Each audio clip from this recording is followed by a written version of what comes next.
Hi everyone, मेरा नाम कपिला है और आज के वीडियो में हम डिस्कस करेंगे स्पेलिंग रूल्स। तो जब हम बच्चों को स्पेलिंग रूल इंट्रोड्यूस कराते हैं तो हम एक टाइम पे एक ही तरीके का स्पेलिंग रूल इंट्रोड्यूस कराएंगे।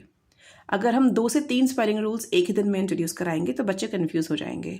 तो प्लीज़ ये बात ज़रूर माइंड में रखिएगा कि जब भी आप बच्चों को सिखा रहे हैं तो एक टाइम पे एक कॉन्सेप्ट सिखा रहे हैं और फिर 2-3 दिन के लिए उसी कॉन्सेप्ट से रिलेटेड एक्टिविटीज़ करा रहे हैं।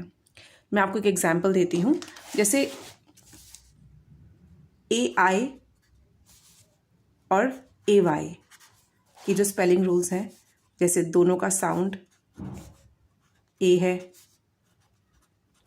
और हम बच्चों को सिखाएंगे आज की वीडियो में ये दोनों कि कहाँ पर AI यूज़ करना है और कहाँ पर AY यूज़ करना है।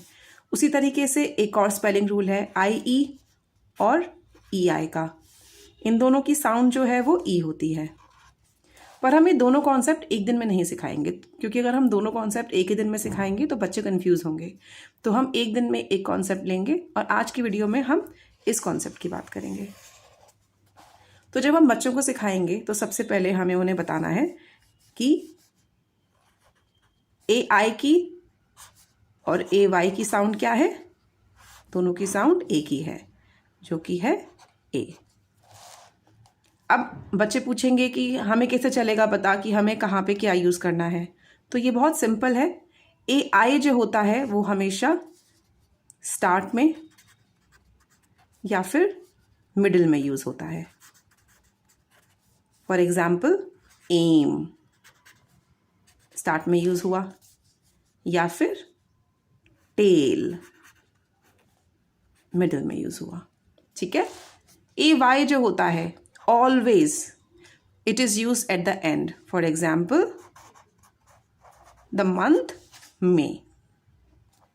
जब आप बच्चों को ये समझा देंगे तो आप उन्हें वर्ड सिखाएंगे, वर्ड से फेमिलियरिटी कराएंगे, जिससे बच्चे जब नेक्स्ट टाइम वो वर्ड पढ़ें तो उन्हें समझ में आए कि हाँ, क्योंकि ये मिडिल में है तो क्योंकि ये AI है तो मिडिल में यूज़ हो रहा है, और ये AY है या ये वाला साउंड A है बट ये बिकॉज एंड में आ रहा है तो ये एंड में यूज़ हो रहा है।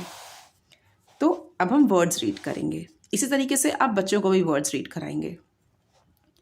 टेल टेल, ये देखिए बिग मिडिल में है।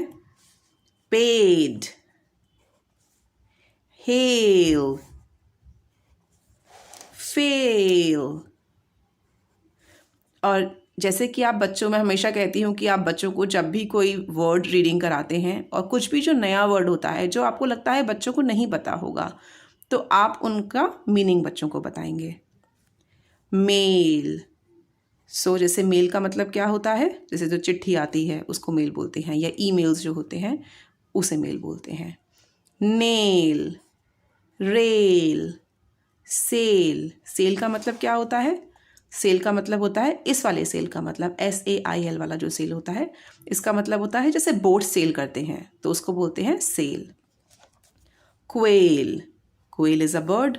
ब्रेड, ब्रेड क्या होती है? जो हम चोटी बनाते हैं उसको ब्रेड बोलते हैं। Chain, grain.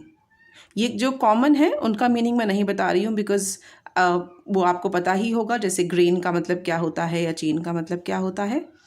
प्लेन, ये AI वाला प्लेन है तो this plane is different than PLANE वाला प्लेन। तो आपको बच्चों को वो डिफरेंस बताना होगा कि AI वाला भी प्लेन होता है और PLANE वाला भी प्लेन होता है।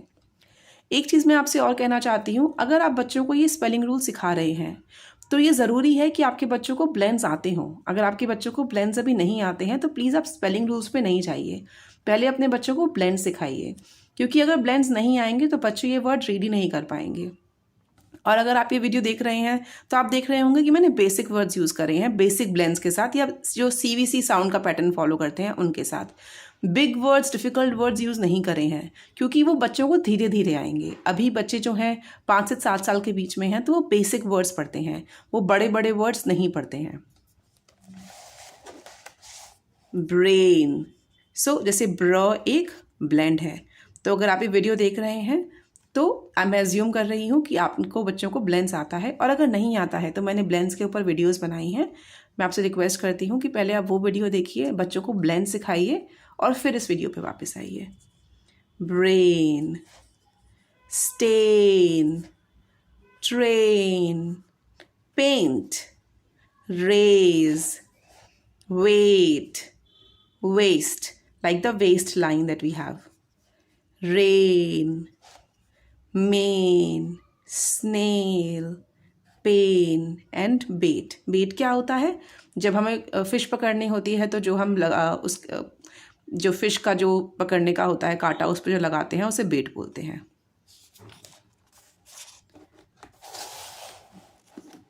Next is AY. ए. अब आप देखिएगा ये सारे वर्ड्स जो हैं ये AY को एंड में यूज कर रहे हैं. Still have the A sound but the sound is at the end. So we are using AY at the end. Bay, day. अभी थोड़ा सा बड़ा वर्ड था पर ये बच्चों को इंट्रोड्यूस हो जाता है. Today, to plus day, today. Clay, lay, pay, way, play, pray, spray. Tray, say, may, sway. तो आप इस तरीके से बच्चों को कुछ दिन के लिए, 1 से 2 दिन के लिए सिर्फ वर्ड्स रीड करने को बोलेंगे. पहले आप रीड करेंगे, फिर आपके पीछे बच्चा रीड करेगा. अगर वर्ड कोई बड़ा है, जैसे टुडे है, और आपको लगता है कि बच्चे को प्रॉब्लम होगी समझने में, तो आप उसे ब्रेक कर दीजिए. अगर आपको लगता है कि इसे रीड करने में भी अगर प्रॉब्लम हो रही है बच्चों को, तो आप इसको भी ब्रेक कर सकते हैं. क्लर्क, आप ब्लेंड आते हैं तो ये आता होगा, प्लस ए, क्ले. अगर आपको लग रहा है कि थोड़ी और हेल्प चाहिए, इस तरीके से नहीं इजी लग रहा, तो इस तरीके से रीड कराइए पहले दिन, और सेकंड डे इस तरीके से रीड कराइए. और सेकंड डे आप ऐसे कर सकते हैं कि आप दोनों पे अंडरलाइन कर सकते हैं कि बच्चे को पता हो कि कैसे ब्रेक करना है. प्रे.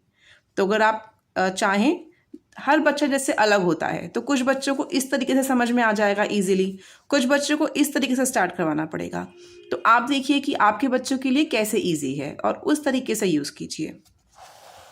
जब आपके बच्चे वर्ड्स रीड कर लें और अब वो आपको लग रहा है कि अब मेरे बच्चे कंफर्टेबली वर्ड रीड कर लेते हैं, तो फिर आप सेंटेंस फॉर्मेशन पे आइए, जिससे उन्हें वर्ड का यूसेज आए और वो सेंटेंस के बीच में भी कंफर्टेबली वर्ड्स को पढ़ पाएँ. क्योंकि कभी कभी ऐसा होता है कि बच्चे इंडिविजुअल वर्ड तो पढ़ लेते हैं, लेकिन जब वो सेंटेंस के बीच में आते हैं तो कंफ्यूज हो जाते हैं.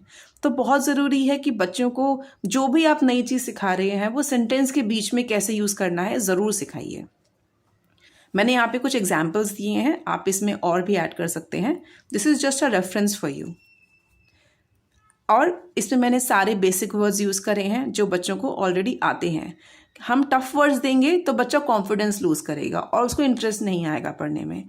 तो हमेशा वही वर्ड्स यूज़ करने चाहिए जो आपको पता है आपका बच्चा पढ़ पाएगा, जो आपने उन्हें सिखा रखे हैं. This is a train.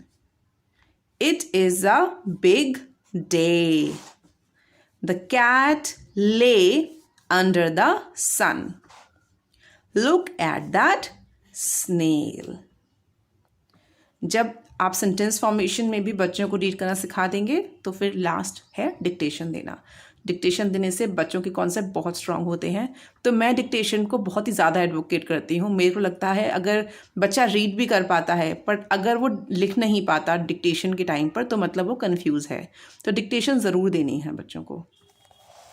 आज के लिए इतना ही. अगर आपको मेरी ये वीडियो पसंद आई है तो प्लीज़ मेरे चैनल को सब्सक्राइब कीजिए, मेरी वीडियो को लाइक कीजिए. आई होप मैं आपकी कुछ हेल्प कर पा रही हूँ. Thank you for your time. You have a wonderful day.